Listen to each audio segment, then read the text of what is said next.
나는 저 물건 입찰할 때부터 이 묘지를 소송하지 않고도 나는 없앨 수 있다라고 나는 확신했어.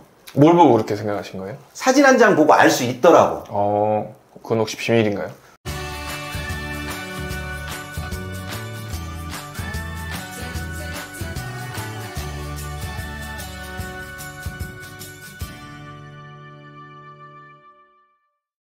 경매스쿨 현미경의 치우입니다. 여미입니다. 우리가 이번에 현장 임장으로 1년 전에 낙찰받은 그 땅을 한번 가봤거든. 네네. 기억납니다. 근데 참 사람이 정말 간사해. 뭐 때문에요? 1년 전에 낙찰 받았을 때는 묘지가 있었거든. 네네, 그렇죠. 있었죠. 근데 이제 뭐 소송을 하든 협상을 하든 뭐 어떤 식으로든 묘지가 딱 없어진 땅을 보니까 사람들의 눈빛이 많이 달라졌어.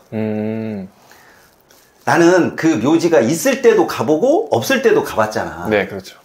그런데 사람들이 묘지가 없었을 때 그 땅을 바라보는 눈빛이 야, 나도 이 땅 한번 가져보고 싶다. 이 땅은 이제 어느 정도 가격 상승폭이 있겠구나. 이런 것들을 금방 캐치해내더라고. 이제 묘지가 없어지니까 그 가치를 보는 거죠. 그렇지. 그러니까 뭐가 있다 없다를 극명하게 나눠지더라고. 그래서 그 땅이 예전에는 어땠고 지금은 또 어땠는지 한번 꼼꼼히 살펴보자고. 그렇죠. 그리고 또 사람들이 제일 궁금해하는 게 있죠. 얼마에 낙찰을 받았고 얼마의 가치를 보고 있는지 이것도 한번. 그리고 묘지가 없어졌으니까 어느 정도의 가치가 있을 것인지. 그렇죠. 그것도 한번 꼼꼼히 챙겨보겠습니다. 네, 자료화면을 보겠습니다. 자, 사건 번호는 2021 타경 5903번 물건이고요. 소재지는 경기도 용인시 처인구 김양장동입니다. 용도는 전이고요. 202제곱미터니까 한 61평 정도 되는 땅입니다. 감정가는 1억 1,900만 원 정도이고요. 최저가는 5,470만 원 정도입니다. 그런데 이게 처음 감정가는 1억 1,000이라고 아까 말씀드렸잖아요.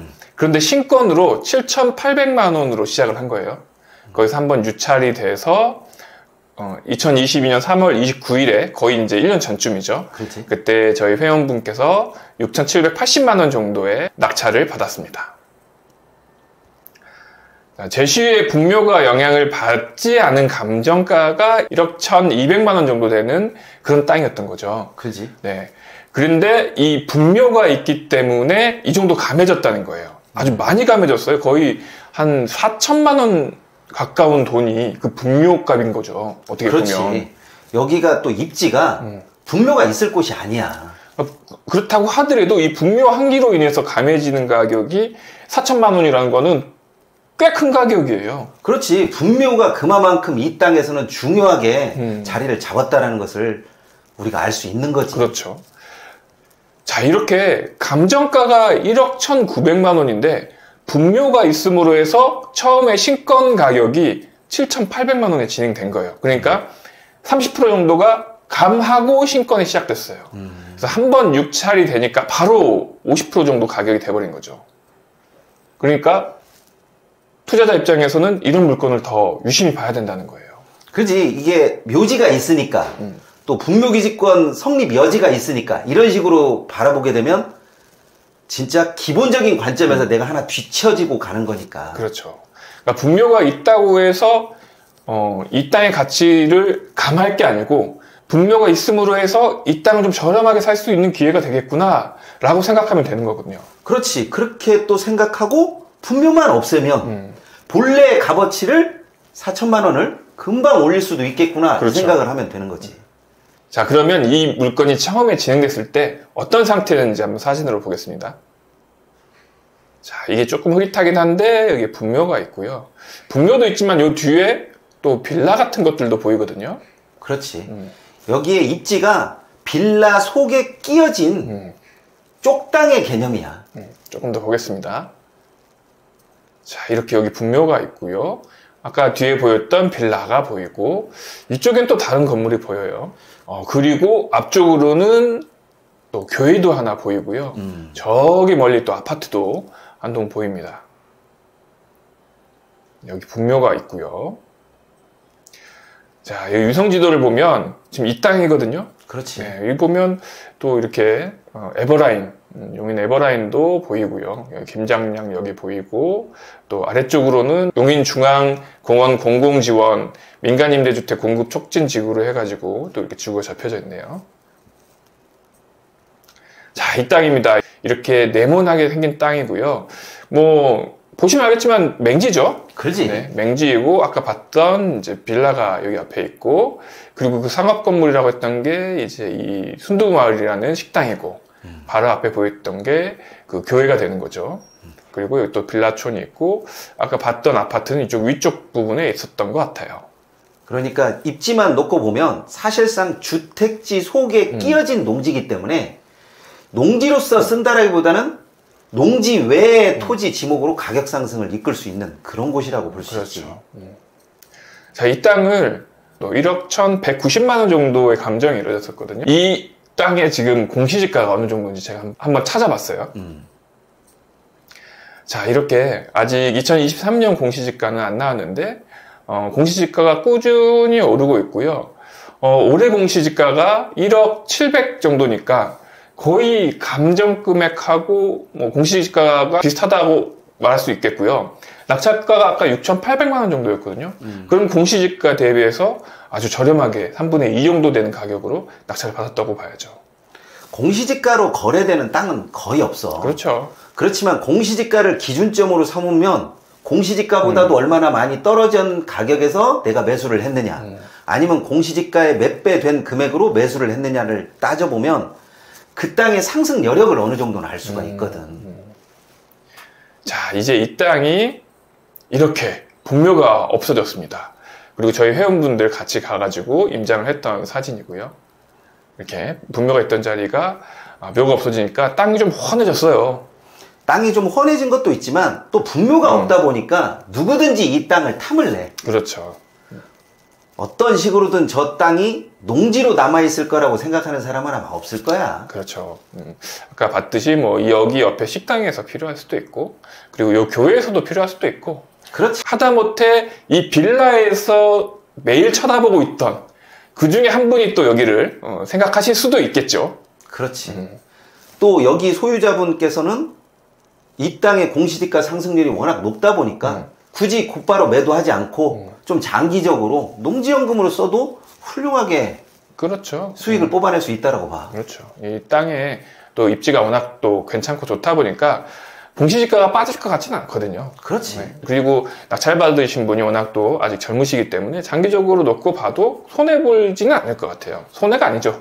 엄청난 또 이익을 얻을 수도 있는 거죠. 지금 이 땅에서 낙찰받았을 때 낙찰받은 가격으로 대출을 받았으면 이제 묘지가 없어진 상태이기 때문에 대환대출을 만약에 실행을 한다면 금액은 월등히 높아질 거야 아마. 그렇죠. 이 대환대출이라는 게 뭐냐면 기존에 갖고 있던 그 대출 말고 이제 묘지가 없어졌기 때문에 다시 재감정을 받는다는 얘기죠. 다시 금융권에서 재감정을 받은 후에 기존에 있던 대출을 상환하고 새로운 대출을 일으키면 우리가 처음에 갖고 있던 그 가격 6,800만 원의 가치를 가지고 대출을 매겼다면 지금은 원래의 가치 분묘가 1억 1,000. 없어지고 1억 1,000 이상이겠죠. 공시지가가 1억 900 정도 됐으니까 그렇지. 그 이상의 가치를 놓고 대출을 하게 되면 뭐 1억 1,000이라고 해볼까요? 그러면 한 60% 정도는 대출이 나오거든요. 그죠? 그렇지. 네, 새롭게 대출을 받아도 60% 정도 나오기 때문에 거의 낙찰가 근접해서 또 대출을 받게 되면 뭐 우리가 좋아하는 그 무피가 되는 거죠. 무피 투자가 되는 거죠. 풀피가 되지. 그럴 수도 있죠. 내가 이 묘지가 없어진 이후로 현장을 처음 봤는데 어떻게 묘지를 없앴냐라고 물어보더라고. 네. 그런데 내가 냉정하게 얘기하면 나는 저 물건 입찰할 때부터 이 묘지를 소송하지 않고도 나는 없앨 수 있다라고 나는 확신했어. 뭘 보고 그렇게 생각하신 거예요? 사진 한 장 보고 알 수 있더라고. 그건 혹시 비밀인가요? 뭐 비밀일 것까지는 없는데 자기가 관리하는 묘지에는 그 주변에 텃밭을 조성하지 않아. 그 이야기는 뒤바꿔서 얘기하면 실질적으로 묘지 관리인은 그렇게 이 묘지에 대해서 애착이 없다는 거야. 그럼 그 사진을 다시 한번 볼까요? 이 사진인데 이 뒤에 이제 분묘가 있고 이 앞에는 이게 판가요? 그렇지. 네, 이건 파고 이제 상추, 또 이 옥수수 수잎처럼 보이는데 이런 작물들을 분묘 앞에다가 이렇게 심어놨다는 거는 이 분묘 주인이 이 땅에 대해서 이렇게 애착이 없다는 그런 뜻인가요? 그렇지. 묘에 대한 애착이 없다는 뜻인가요? 그렇지. 내가 만약에 묘지를 관리하는데 묘지 주변으로 저렇게 텃밭이 조성돼 있으면 이 텃밭이 조금씩 늘어났으면 늘어났지 그렇죠. 줄어들지를 않아. 그렇죠. 그런 것은 저 묘지 주인에게 묵인의 효과를 주기 때문에 나는 이 사진을 딱 보고 이 묘지 주인과 협상을 좀 잘하면 쉽게 묘지를 이장하겠구나 라는 생각을 난 했어. 그래서 묘는 쉽게 이장을 한 건가요? 그렇지. 이 묘지를 소송까지 가지 않고 또 다른 비용이 들지 않고 또 다른 비용이라고 하면 이장 비용. 이장 비용이 들지 않고 묘지를 없앤다라는 것은 나름의 전략과 또 나름의 그 방법이 있기 때문에 이거를 또 함부로 그 방법을 쓰면 다 맞나요? 이렇게 말할 수 있는 부분은 아니야. 그 상황마다 다 다르니까. 그렇죠. 자, 어찌됐든 이 낙찰자는 뭐 분묘도 이장하고 또 하자를 없애서 아주 좋은 땅을 이제 좀 갖게 된 거죠.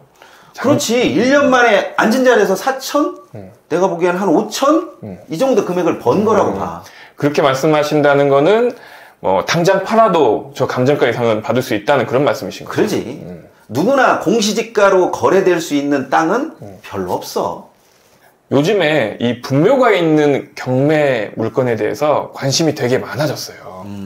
많아졌는데 거의 이제 대부분이 분묘 주인에게 되파는 거, 분묘 주인을 압박해서 되파는 거에만 되게 초점이 많이 잡혀 있거든요. 근데 그런 전략들은 상당히 위험해요. 만약에 그렇지. 분묘 주인이 그걸 안 사주고 이장해가 버리게 되면 사실 그 땅이 쓸모가 있으면 다행인데 쓸모가 없는 저 뭐 임야이다.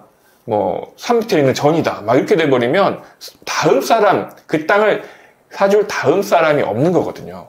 그런 경우에는 곤란해질 수가 있습니다.